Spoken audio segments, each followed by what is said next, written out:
Hello to all, welcome to my channel current affairs and GK tricks. तो आज हम देखने वाले हैं इंपॉर्टेंट करंट अफेयर्स। इससे पहले भी जो मैंने वीडियो बनाया था उसमें इंपॉर्टेंट करंट अफेयर्स थे जो कि एग्ज़ाम पॉइंट ऑफ व्यू से काफ़ी इंपॉर्टेंट है। तो जो भी मैं आपको यहाँ बता रहा हूँ वो ध्यान से देखिएगा क्योंकि इसमें से कोई ना कोई क्वेश्चन आ सकता है। तो हम स्टार्ट करते हैं। पहली जो हमारी न्यूज़ है वो एनजीटी से रिलेटेड है। एनजीटी का मतलब है यहाँ पे नेशनल ग्रीन ट्रिब्यूनल। ठीक है। Now what is national green tribunal? National green tribunal एक स्टेचुटरी बॉडी है जिसका फॉर्मेशन हुआ था 18 अक्टूबर 2010 में। स्टैचुटरी का मतलब होता है ये पार्लियामेंट एक्ट से बनाई गई बॉडी है। इसका काम क्या है? इसका काम ये है कि जो भी हमारे देश में एनवायरनमेंट है, जो भी वाइल्ड लाइफ है, ठीक है, उसे प्रोटेक्ट करना। और अगर सरकार कोई ऐसा प्रोजेक्ट बनाती है जिससे एनवायरनमेंट लॉस को या एनवायरनमेंट लॉस का हनन होता है, प्लस जो हमारी फ्लोरा एंड फौना है वो मुसीबत में आ सकती है, तो उस प्रोजेक्ट को पहले नेशनल ग्रीन ट्रिब्यूनल देखती है। और नेशनल ग्रीन ट्रिब्यूनल का जब परमिशन मिलता है, या हम ये कह सकते हैं कि नेशनल ग्रीन ट्रिब्यूनल की जब क्लियरेंस मिलती है, तब उस प्रोजेक्ट को सरकार आगे फर्दर डेवलपमेंट के लिए या स्टार्ट कर सकती है। ठीक है। तो ऐसे ही एक ग्रेट निकोबार प्रोजेक्ट है जो कि 92,000 करोड़ का प्रोजेक्ट है। उसे नेशनल ग्रीन ट्रिब्यूनल ने ग्रीन सिग्नल दे दिया है और अब वो प्रोजेक्ट स्टार्ट होगा। ठीक है। अंडमान एंड निकोबार जो हमारी यूनियन टेरिटरी है, वहाँ पे अंडमान एंड निकोबार जो हमारी यूनियन टेरिटरी है उस पे जो निकोबार आइलैंड्स का ग्रुप है, उसमें जो लास्ट आइलैंड है वो है ग्रेट निकोबार आइलैंड। ठीक है।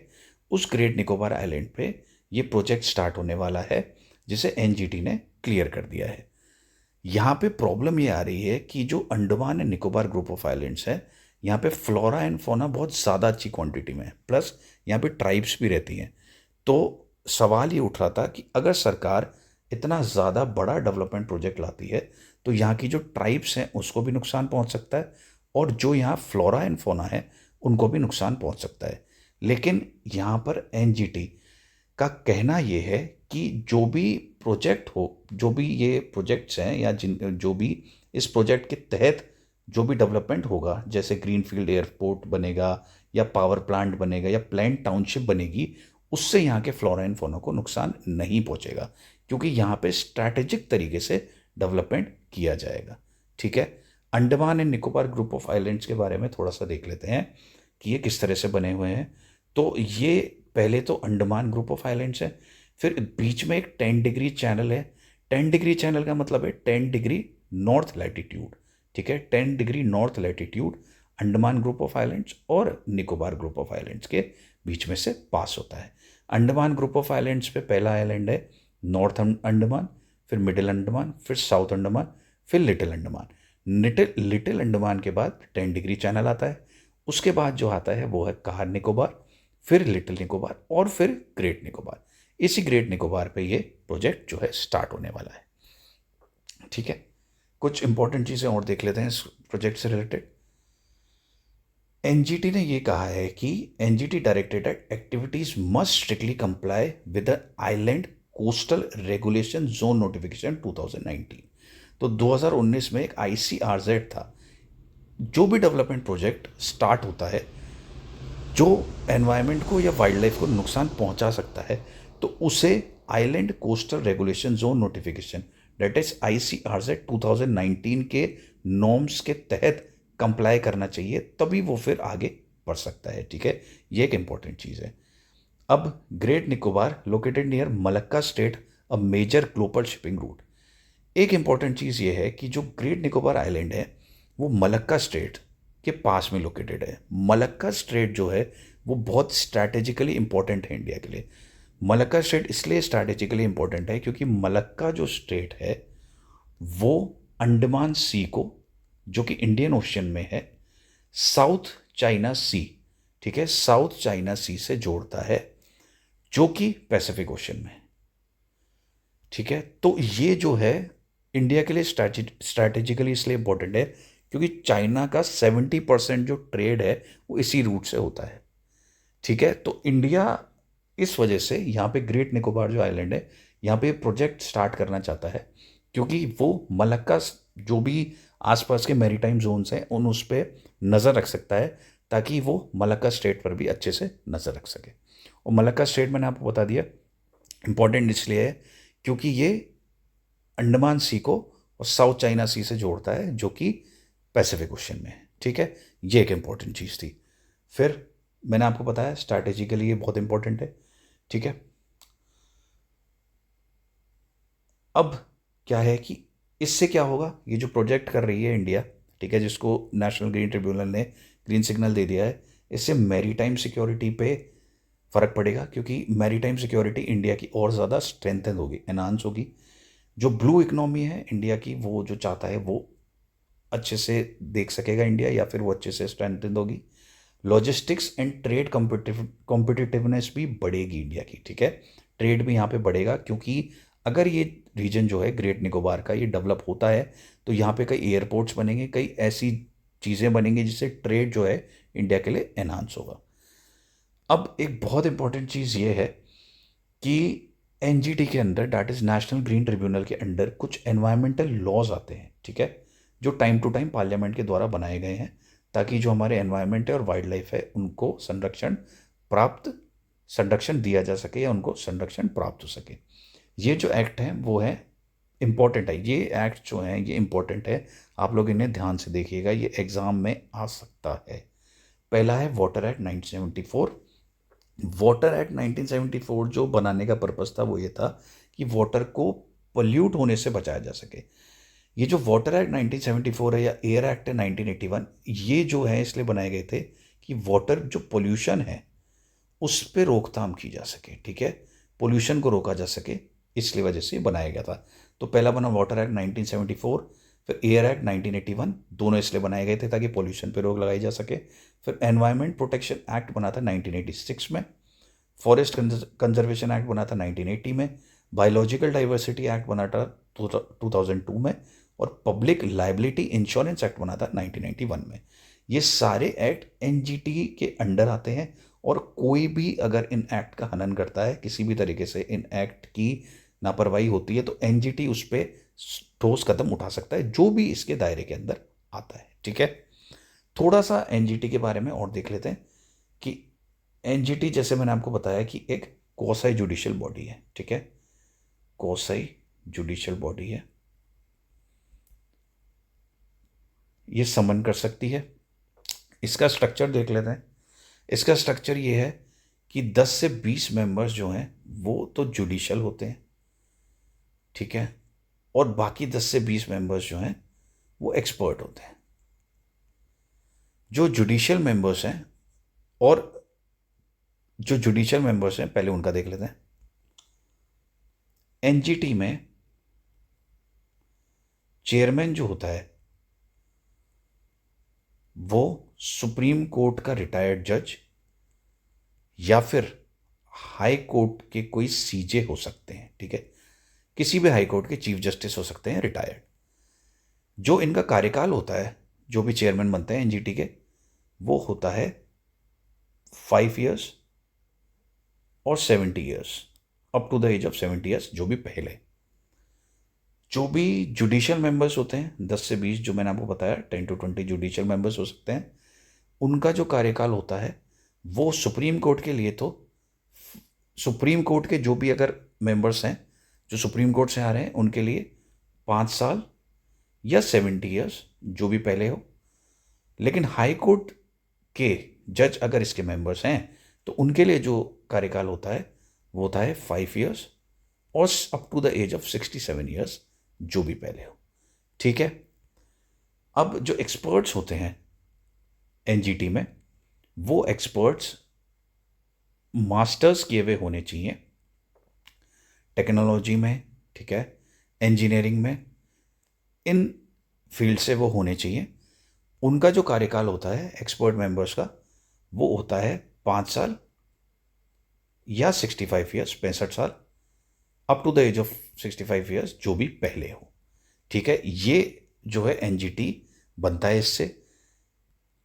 जो भी एनजीटी का फॉर्मेशन मैंने बताया, जुडिशियल मेंबर्स या एक्सपर्ट मेंबर्स, वो जो मेंबर्स जो है वो नॉमिनेट होते हैं, वो कौन करता है, वो सेंट्रल गवर्नमेंट करती है। प्लस सीजीआई, जो चीफ जस्टिस ऑफ इंडिया है, सुप्रीम कोर्ट के जज हैं, वो करते हैं इनको नियुक्त। ठीक है, तो ये हमारी बहुत इंपॉर्टेंट न्यूज़ थी एनजीटी से रिलेटेड। ठीक है, अब इसमें हम आगे बढ़ते हैं। India France year of innovation 2026। ठीक है, अभी दिल्ली में ग्लोबल एआई समिट चल रही है, उसमें प्रेसिडेंट जो है फ्रांस के इमैनुअल मैक्रो, ठीक है, इमैनुअल मैक्रो, उन्होंने पार्टिसिपेट किया है। इंडिया और फ्रांस ने 1998 में एक स्ट्रैटेजिक पार्टनरशिप पे एग्रीमेंट किया था। ठीक है, उसके तहत ये था कि आने वाले कुछ सालों में बहुत ज़्यादा अच्छा इकोनॉमिक पॉइंट ऑफ व्यू से plus technological point of view से इंडिया और फ्रांस बहुत सारे डेवलपमेंट गोल्स अपने पूरे करेंगे। इसके तहत पहले एनर्जी उसमें देख लेते हैं। ठीक है, इसके तहत फ्रांस और इंडिया ने एक सोलर के लिए जो है वो 2015 में एक सोलर मिशन स्टार्ट किया था, जो काफ़ी सक्सेसफुल रहा था। ठीक है, दूसरी बात यह है कि इंडिया अगर कोई भी डेवलपमेंट में अपना हाथ आगे बढ़ाता है तो फ्रांस ने उसको हमेशा सपोर्ट किया है। जैसे जब अमेरिका ने एनपीटी लगा रखी थी और न्यूक्लियर टेस्ट जो थे वो प्रोहिबिटेड थे, तो जब पोखरन में इंडिया ने टेस्ट किया था तब भी फ्रांस ने इंडिया का बहुत ज़्यादा साथ दिया था। तो फ्रांस ही एक ऐसा यूरोपियन नेशन है जो हम कह सकते हैं कि इंडिया का नेचुरल एलाय है। ठीक है, इंडिया का एक नेचुरल एलाय है फ्रांस, और इंडिया को उसने हमेशा एक अनकहा सपोर्ट किया है। इस वजह से 1998 से इंडिया और फ्रांस ने स्ट्रैटेजिक जो है पार्टनरशिप उसमें एग्रीमेंट किया है, ताकि बहुत सारी चीज़ें वो आगे कर सकें।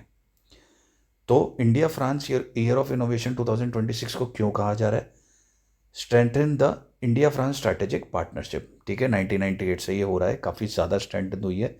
इनफैक्ट मैं आपको बताऊं 2024 में इंडिया और फ्रांस ने बायलेटरल जो ट्रेड किया है वो करीब करीब $15 बिलियन का ट्रेड किया है 2023 या 24 में इंडिया और फ्रांस ने। President Emmanuel Macron to attend the AI impact summit in New Delhi, जो कि चल रहा है अभी। ठीक है, एक इंपॉर्टेंट चीज़ यहाँ पे ये हुई है कि डिफेंस पॉइंट ऑफ व्यू से, मतलब डिफेंस कॉपरेशन जो है इंडिया और फ्रांस के बीच वो काफ़ी स्ट्रॉन्ग हुआ है। और उसके तहत क्या हो रहा है? उसके तहत ये हो रहा है कि 6th India France annual defence dialogue हो रहा है बेंगलोर में। ठीक है, और इसके तहत वैसे हमने डिफेंस में ये भी देखा है कि इंडिया काफ़ी ज़्यादा जो है वो इंपोर्ट करता है फ्रांस से प्रोडक्ट्स, जैसे राफेल जेट्स हैं। ठीक है, राफेल जेट्स हैं जो इंडिया फ्रांस से इंपोर्ट करता है। ठीक है, एक P75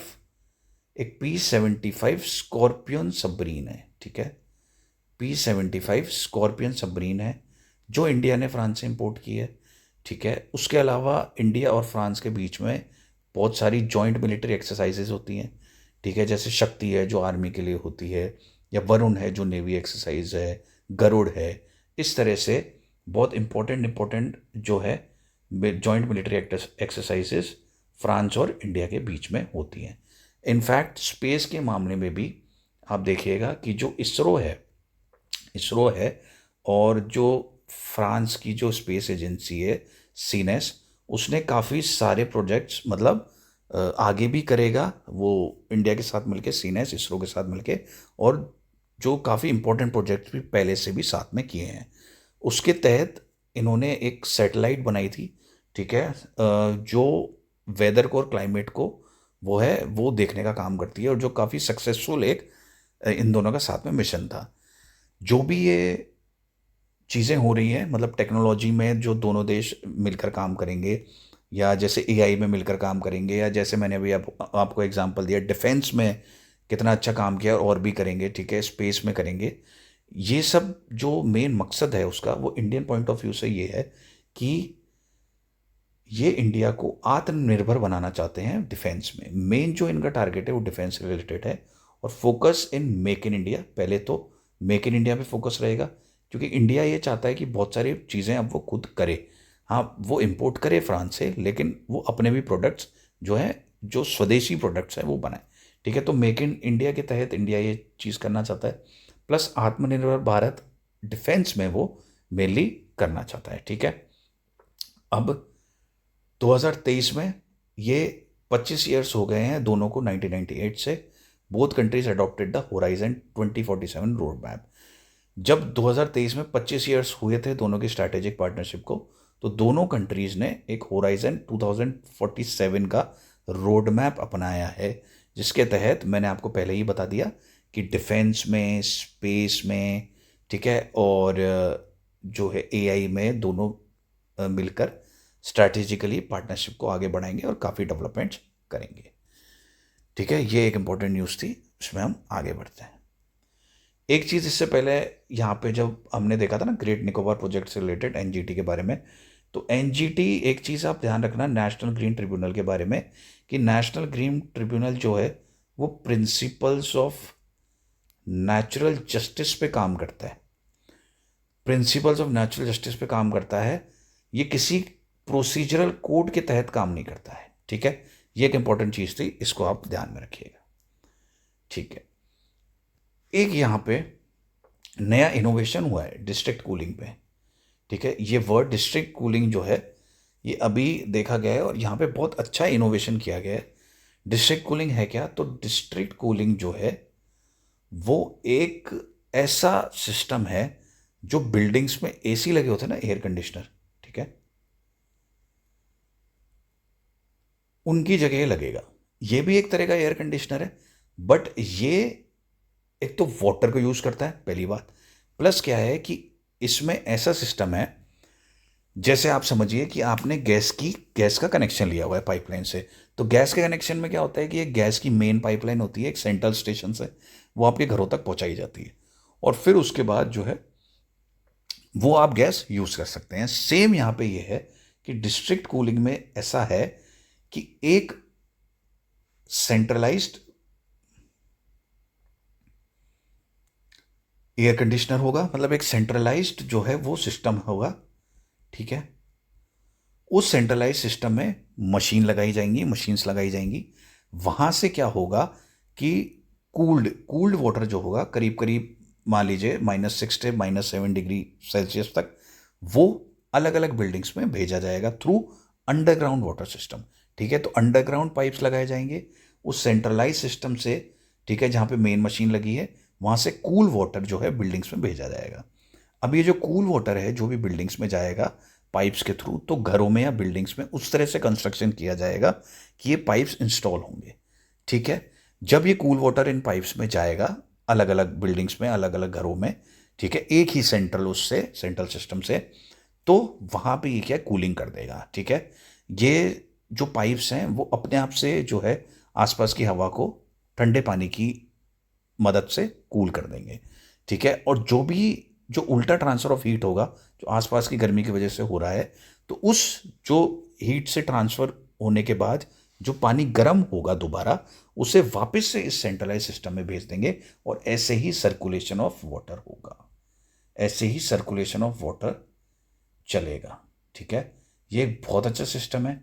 इससे क्या होगा कि इंडिया ने एक किगाली अमेंडमेंट किया था। किगाली अमेंडमेंट कमिटमेंट्स के तहत इंडिया ने एनर्जी सेक्टर में, ठीक है, जो कार्बन कंजम्पशन है उसे कम करने का जो है वो एक एजेंडा बनाया था। ठीक है, तो उसमें इसको मदद मिलेगी इंडिया को इस चीज से। एक चीज और है कि जो हाइड्रोफ्लोरोकार्बन्स हैं उसमें भी काफी कमी आएगी इसको डिस्ट्रिक्ट कूलिंग को यूज करने के वजह से। एक चीज और इंपॉर्टेंट आप यहां पे देखिएगा कि जो हमारे एयर कंडीशनर्स होते हैं, ठीक है, जब हीट वेव्स चलती है ना, तो जो मेन ग्रिड होती है, जो मेन इलेक्ट्रिक ग्रिड होती है, उस पर काफ़ी दबाव पड़ता है। ठीक है, काफ़ी दबाव पड़ता है, प्लस इलेक्ट्रिसिटी का बहुत ज़्यादा यूसेज होता है गर्मियों के दिनों में।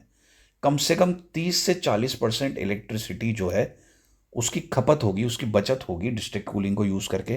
प्लस जो हमारे एयर कंडीशनर्स हैं उस पर जो ग्रीन हाउस गैसेज होती हैं, ठीक है, ग्रीन हाउस जो गैसेज होती हैं वो काफ़ी ज़्यादा मात्रा में निकलती हैं, पर डिस्ट्रिक्ट कूलिंग की वजह से ये ग्रीन हाउस गैसेस भी कम होंगी। ठीक है, जो एयर कंडीशनर्स जो हैं हीट वेव के दौरान जो मेन ग्रिड पे दबाव डालते हैं वो कम होगा। इलेक्ट्रिसिटी जो है 30 से 40% बचेगी।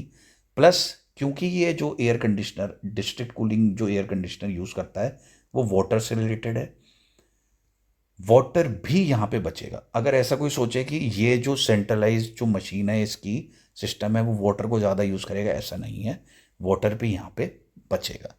एक बार मैं इसको डायग्राम के रूप में आपको समझा देता हूँ। जैसे ये एक सिस्टम है, ठीक है, जैसे ये एक सिस्टम है, यहाँ पे बना लेते हैं। ये एक सेंट्रलाइज सिस्टम है, ठीक है, यहाँ से अंडरग्राउंड पाइप्स के थ्रू, ठीक है, अंडरग्राउंड पाइप्स के थ्रू, है ना, अलग अलग बिल्डिंग में जैसे जाएगा। जैसे बिल्डिंग है, ये बिल्डिंग है, ये बिल्डिंग है, ये बिल्डिंग है, ठीक है, यहाँ पे जाएगा। इन बिल्डिंग्स में पाइप्स लगे होंगे, ठीक है, उन पाइप्स के थ्रू ठंडा वाटर इन बिल्डिंग्स को ठंडा करेगा। फिर वो हीट जो है वो वापस लेंगे और गर्म पानी वापस से इसमें जो सेंट्रलाइज्ड जो ये सिस्टम है वहाँ जाएगा और ऐसे ही सर्कुलेशन ऑफ वाटर चलता रहेगा। तो अपने आप में बहुत अच्छा इनोवेशन है। ठीक है, अब इसमें हम आगे बढ़ते हैं। एक जो इंपॉर्टेंट न्यूज़ यहाँ पे आई है, जो तमिलनाडु के सीएम हैं, ठीक है, एम के स्टालिन, उन्होंने एक स्टेटमेंट जारी किया है कि India's federalism is in a need of structural reset. Tamil Nadu एक ऐसा स्टेट रहा है हमेशा जो फेडरलिज्म के पक्ष में रहा है, ठीक है, फेडरलिज्म के हमेशा पक्ष में रहा है। उसका रीज़न ये है कि इंडिया में जो फेडरलिज्म है वो क्वासी फेडरल है, मतलब सेंट्रलाइज टेंडेंसी है। इंडिया ने जो फेडरलिज्म की डेफिनेशन या जो इंडिया ने जो फेडरलिज्म की रूपरेखा जो अडॉप्ट की है वो कैनेडियन कॉन्स्टिट्यूशन से की है, ठीक है, कनाडा से हमारा फेडरेशन अडॉप्टेड है। हमारा जो फेडरेशन है वो क्वासी फेडरल है विथ अ सेंट्रलाइजिंग टेंडेंसी। इसका मतलब ये होता है कि डिस्ट्रीब्यूशन ऑफ पावर्स तो है, मतलब सेंटर है, स्टेट्स हैं, इन दोनों के बीच में डिस्ट्रीब्यूशन ऑफ पावर्स है, लेकिन ज्यादा पावर सेंटर के पास है। ठीक है, इसका भी रीजन है कि इंडिया ने ऐसा क्यों किया। इंडिया ने ऐसा इसलिए किया क्योंकि जब पार्टीशन हुआ था, जब 1947 में पार्टीशन हुआ था और हमारा देश जब आज़ाद हुआ था, तब जो प्रिंसली स्टेट्स थे, ठीक है, जो रजवाड़े थे, उनका जब विलय हुआ था इंडिया में तब काफ़ी दिक्कतों का सामना करना पड़ा था। प्लस प्रोविंसेस का बनने का भी काफ़ी दिक्कतों का सामना करना पड़ा था। तो इंडिया ने ये डिसाइड किया था कि इंडिया जो है इनडिस्ट्रक्टिबल यूनियन रहेगा of destructible states. Destructible state से मेरा मतलब है कि स्टेट की बाउंड्री या उनका नेम वगैरह चेंज किया जा सकता है as mention in article 3 of constitution of India, लेकिन वो यूनियन से अलग नहीं हो सकते हैं। ठीक है, इस वजह से यहां पे बहुत स्ट्रॉन्ग सेंटर की रिक्वायरमेंट थी और स्ट्रॉन्ग सेंटर बनाया भी गया।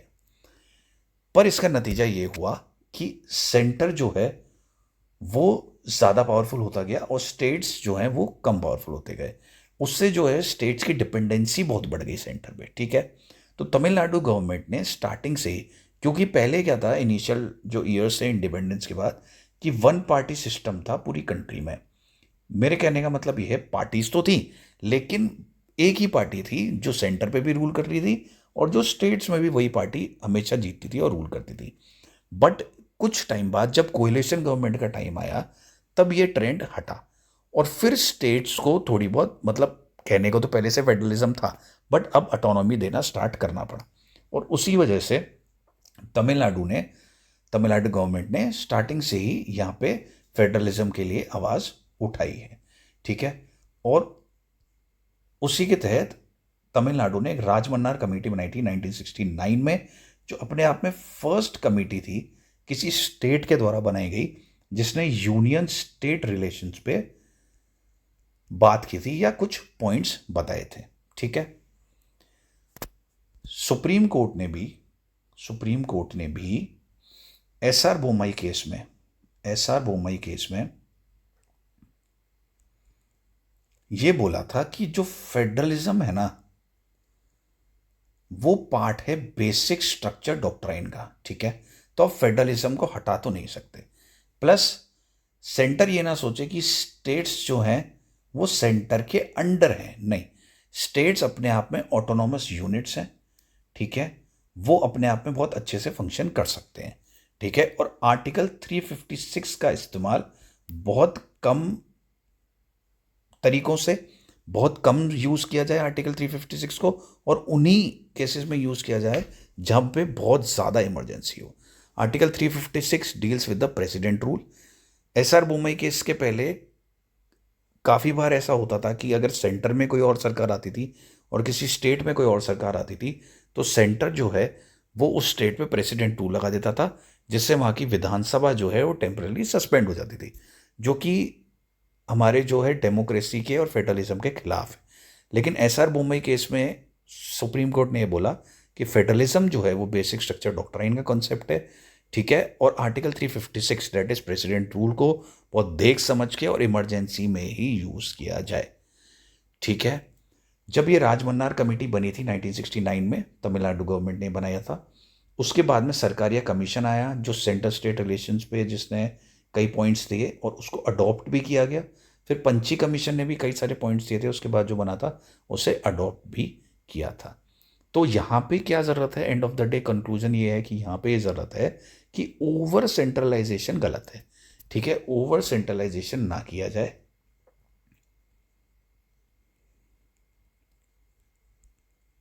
और स्टेट्स को ऑटोनॉमी दी जाए कई चीज़ों पे एक्ट करने के लिए, ठीक है। ये कैसे हो सकता है? ये ऐसे हो सकता है कि जो फाइनेंस कमीशन जो है वो जो पॉइंट्स बताता है सेंटर को कि हाँ इस तरीके से जो है फाइनेंसिस का डिस्ट्रीब्यूशन किया जाए, तो ऐसा सेंटर को करना चाहिए, ठीक है। जो सेंटर डिस्ट्रीब्यूशन स्कीम्स हैं उनको इस तरीके से लागू करना चाहिए कि स्टेट पे दबाव ना पड़े, ठीक है।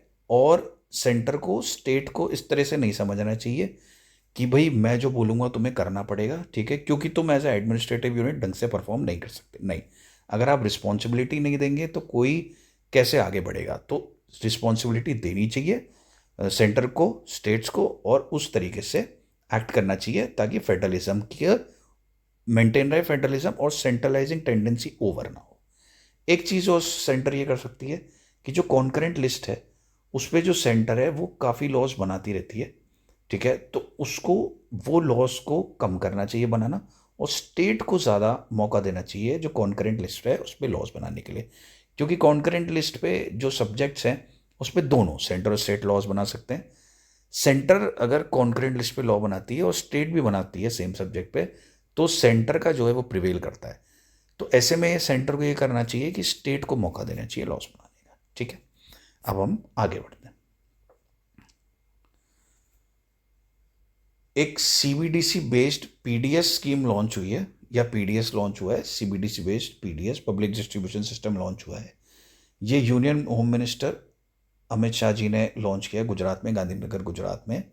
CBDC central bank digital currency, और उससे लिंक करके ये पब्लिक डिस्ट्रीब्यूशन सिस्टम है उसको लॉन्च किया गया है। ये एक इंपॉर्टेंट चीज़ है, ठीक है। फिर हमारे जो प्राइम मिनिस्टर हैं श्री नरेंद्र मोदी, उन्होंने नॉर्थ ईस्ट में first emergency landing facility launch की है डिब्रूगढ़ असम में, ठीक है। North east first ELF inaugurated. उससे क्या होगा? उससे ये होगा कि स्ट्रैटेजिक बूस्ट मिलेगा रीजनल एविएशन इंफ्रास्ट्रक्चर को, ठीक है। ये जो इमरजेंसी लैंडिंग फैसिलिटी है डिब्रूगढ़ में लॉन्च की है, ये इस वजह से की है ताकि जो सेवन सिस्टर्स हैं, जो ईस्ट में जो भी स्टेट्स हैं, उनको अच्छे डेवलपमेंट की तरफ बढ़ाया जा सके। प्लस वहाँ पे अगर जो है इमरजेंसी लैंडिंग के लिए एविएशन बनाया जाएगा तो वो इंडिया के लिए भी स्ट्रेटेजिकली इम्पोर्टेंट है, ठीक है। अब बात कर लेते हैं विंटर गेम्स की थोड़ी सी।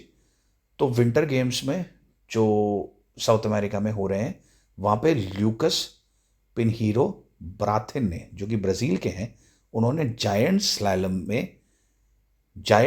में गोल्ड जीता है, ठीक है। कहाँ पे? मिलानो कोर्टिना में।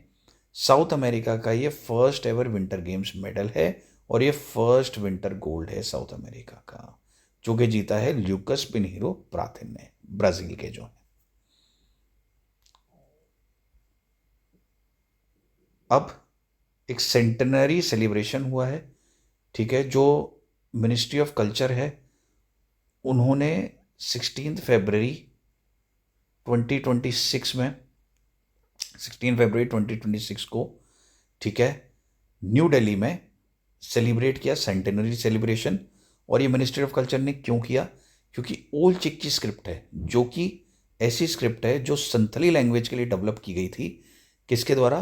पंडित जी श्री रघुनाथ मुर्मू के द्वारा 1925 में। वो एक हिस्टोरिक माइलस्टोन है ट्राइबल लिंग्विस्टिक आइडेंटिटी के लिए, इस वजह से इसे सेलिब्रेट किया है मिनिस्ट्री ऑफ कल्चर ने, ठीक है। तो ये जो है सेलिब्रेशन हुआ है 16 फरवरी 2026 को न्यू दिल्ली में। ओल्ड चिक की स्क्रिप्ट है, ये एक ऐसी स्क्रिप्ट है जो संथली लैंग्वेज के लिए बनाई गई है, ठीक है, डेवलप फॉर संथली लैंग्वेज। किसने डेवलप करी है? ये पंडित रघुनाथ मुर्मू ने 1925 में डेवलप करी थी, ठीक है। ये अपने आप में हिस्टोरिक माइलस्टोन है ट्राइबल लिंग्विस्टिक आइडेंटिटी के लिए, ठीक है। तो ये थे आज के इंपॉर्टेंट करंट अफेयर्स। आप लोग इस वीडियो को लाइक करें, सब्सक्राइब करें, शेयर करें, ठीक है। जो भी डाउट्स हैं आपके इन सब से रिलेटेड, जो भी मैंने करंट अफेयर्स बताए, वो कमेंट में ज़रूर बताएं। ये वीडियोस बहुत इंपॉर्टेंट है एग्ज़ाम पॉइंट ऑफ व्यू से, तो इन्हें ध्यान से देखें, ठीक है। मिलते हैं नेक्स्ट वीडियो में। Thank you.